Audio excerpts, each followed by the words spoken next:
Good morning everyone. चलिए अपना parts of speech का टॉपिक कंटिन्यू करते हैं। We have done 8 parts of speech till now, correct. Noun, pronoun, adjective, verb, adverb, conjunction, preposition and interjection. And now today we will do some other parts of speech. इन 8 parts of speech के अलावा हमारे पास कुछ और parts of speech भी होते हैं जो कि as a part of speech work करते हैं। जैसे ये 8 वर्क करते हैं, ऐसे ये भी वर्क करते हैं। और ये दूसरे पार्ट्स ऑफ स्पीच कौन से होते हैं? एक है आर्टिकल्स, जो हमने सबने पढ़े हैं। There are 3 articles, a, an, the. 3 article होते हैं। ए और एन जो होते हैं ये डेफिनेट आर्टिकल्स, इनडेफिनेट आर्टिकल्स होते हैं, ठीक है। ए और एन इनडेफिनेट आर्टिकल्स होते हैं और द जो होता है वो डेफिनेट आर्टिकल्स होते हैं, ओके। ए और एन जो है इनडेफिनेट होते हैं और काउंटेबल नाउन से पहले यूज होते हैं, क्योंकि ए और एन जो है सिंगुलर नाउन के लिए यूज होते हैं। सिंगुलर एक के लिए कहीं पर ए यूज होता है और कहीं एन यूज होता है एक के लिए। और वो यूज हमने we have done in determiners topic.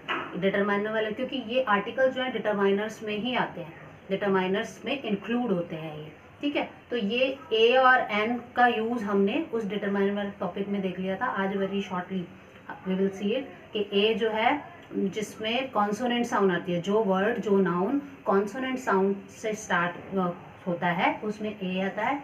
और एन जो है वो नाउन या वो वर्ड जो वॉवल साउंड से स्टार्ट होता है उससे पहले एन आता है। अब वॉवल्स, कई वर्ड ऐसे होते हैं जो कॉन्सोनेंट से स्टार्ट हो रहे होते हैं, है ना, और लेकिन उनमें जब बोलते हैं तो वॉवल साउंड आती है। जैसे ऑनेस्ट, एच से स्टार्ट होता है, HONEST, ऑनेस्ट, बट जब हम इसको बोलते हैं तो ओ की साउंड आती है, ऑनेस्ट, तब वहां पर हम एन यूज करेंगे। तो एन कहाँ यूज करना है? जो भी नाउन या वर्ड वॉवल साउंड से स्टार्ट हो रहा है, ओके। और द जो है वो डेफिनेट आर्टिकल में आता है। डेफिनेट क्यों आता है? कोई भी चीज जो निश्चित हो जाती है या जिसके बारे में पहले ही बोल दिया गया है और अब हम उसी के बारे में बता रहे हैं, जो निश्चित है, या फिर ऐसी चीज जो निश्चित है इसके अलावा और कोई नहीं हो सकती, वहां हम द यूज करते हैं, ठीक है। द गंगा, रिवर के आगे, क्योंकि गंगा एक ही है, उसके अलावा कोई नहीं है, तब द यूज करते हैं।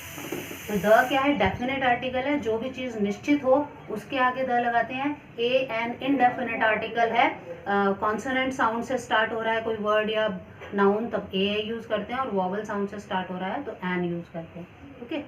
और नेक्स्ट हमारी पार्ट ऑफ स्पीच है डिटरमाइनर्स। ये आर्टिकल्स इसमें ही इंक्लूड होते हैं, डिटरमाइनर्स में, ओके। और डिटरमाइनर्स क्या होते हैं? हिंदी में बोला जाता है निर्धारक।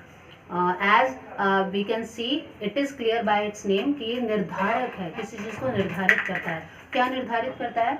ये डिटरमाइनर्स जो है ये नाउन या नाउन ग्रुप से पहले आते हैं, नाउन या नाउन ग्रुप से पहले आते हैं। And show how they used, और ये दर्शाते हैं, ये दिखाते हैं कि सेंटेंस में वो कैसे यूज किए गए हैं। मतलब वो नाउन या प्रोनाउन जिनके लिए ये डिटरमाइनर यूज हुए हैं वो सेंटेंस में कैसे यूज हुए हैं। जैसे एन एप्पल बोला जाए, ठीक है, एक एप्पल, तो एक क्या है? वो एप्पल के बारे में बता रहा है, ठीक है, शो कर रहा है वो कैसे यूज हुआ है, तो वो डिटरमाइनर है। आर्टिकल डिटरमाइनर में इंक्लूड होते हैं, ठीक है। And work as an adjective, और ये डिटरमाइनर जो है ऑलमोस्ट एक एडजेक्टिव की तरह वर्क करते हैं, क्योंकि नाउन के बारे में बताते हैं। एडजेक्टिव क्या है? जो नाउन को क्वालिफाई करता है, नाउन के बारे में बताता है, तो ये भी वही वर्क करते हैं। एग्जाम्पल्स हैं डिटरमाइनर्स के, a and the, this, that, these, those, each, every. We have done determiners in earlier videos. अगर आपको क्लियर नहीं हुआ है तो आप वीडियोस दोबारा देख सकते हैं, और डिटरमाइनर्स डिटेल में हमने वो वीडियो में किया हुआ है, क्लियर। तो 8 पार्ट्स ऑफ स्पीच के अलावा 2 हमारे पार्ट्स ऑफ स्पीच और होते हैं, और एक कह सकते हैं क्योंकि आर्टिकल्स जो है डिटरमाइनर्स में ही इंक्लूड होता है। आर्टिकल्स ए एंड द और डिटरमाइनर्स की एग्जांपल्स हैं, okay, clear. I hope clear to all determiners and articles. Now parts of speech को हम एक एग्जाम्पल से समझेंगे कि कैसे हम पार्ट्स ऑफ स्पीच को आइडेंटिफाई कर सकते हैं एक सेंटेंस में, ठीक है। Here we have sentence, but alas the 2 ugly girls had gone home without her।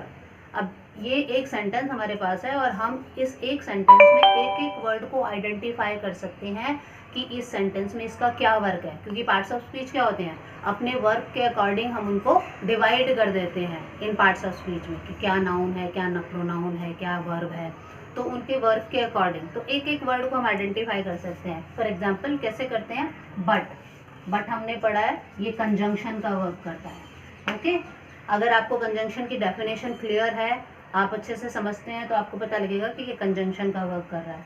Alas interjection का वर्क करता है। ओके, ये सिंपल इसकी आइडेंटिफिकेशन है एक्सक्लेमेशन मार्क, इसके साथ एक्सक्लेमेशन मार्क गया हुआ है, ये इंटरजेक्शन वर्ड है।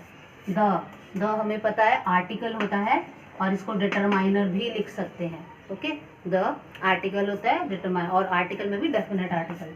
टू यहाँ पर डिटरमाइनर रहेगा, टू डिटरमाइनर होता है। अगली, अगली क्या है, अगली जो है गर्ल्स के बारे में बोला, गर्ल्स क्या है, नाउन है, ठीक है, और लड़कियां कैसी हैं, अगली गर्ल्स, तो ये लड़कियों को क्वालिफाई कर रहे हैं, इनके बारे में बता रहा है, तो ये क्या हुआ, एडजेक्टिव हुआ, ठीक है, क्योंकि एडजेक्टिव वही वर्ड होता है जो हमारे नाउन को क्वालिफाई करता है, उसकी विशेषता बताता है। हैड हेल्पिंग वर्ब है, गॉन गो की थर्ड फॉर्म है, मेन वर्ब है, ठीक है, had helping verb, gone main verb, at home adverb है, ठीक है, विदाउट प्रीपोजिशन है, और हर प्रोनाउन है। तो हम एक सेंटेंस में एक एक वर्ड को आइडेंटिफाई कर सकते हैं कि ये क्या है, कौन सा पार्ट्स ऑफ स्पीच है हमारा। और कब आइडेंटिफाई कर पाएंगे, जब हम इनकी डेफिनेशन हमें क्लियर होगी, हमें अच्छे से समझ आया होगा कि ये एक सेंटेंस में कैसे वर्क करता है, कैसे कार्य करता है। Okay, now we will practice more for it in our next video. अभी के लिए इतना काफ़ी है आप लोग के लिए, एग्जाम्पल आप लोगों के को समझाने के लिए, ठीक है। नेक्स्ट वीडियो में हम प्रैक्टिस करेंगे इसकी। Okay, enough for today.